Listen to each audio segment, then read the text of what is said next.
start.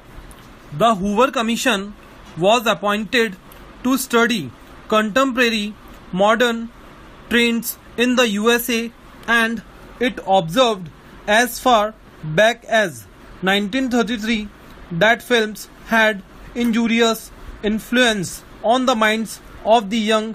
Research conducted by various social scientists, psychologists, and educationists in Western countries reveals that the impressions received by the young by seeing pictures made primarily from the adult point of view, and especially with sex crimes, tend to inculcate in their conscious and subconscious minds an urge to live the type of experiences that they visually witness on the screen.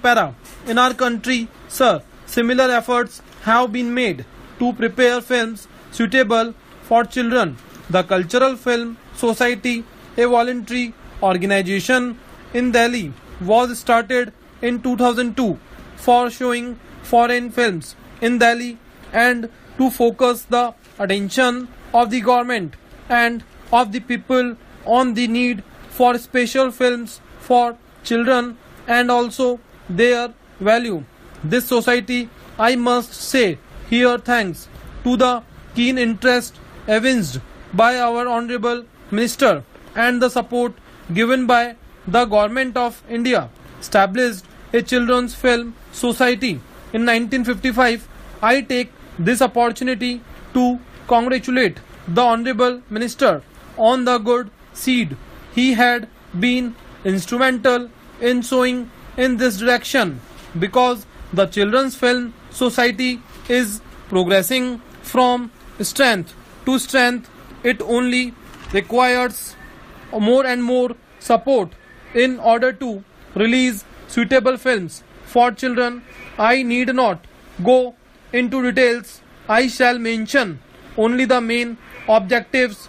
The Children's Film Society, its purpose is to produce films for children and adolescents, to bring out adaptation of foreign children's films for our requirements, and through children's film clubs to create or inculcate a sense of appreciation in the minds of children for such films, and establish children's film theatres.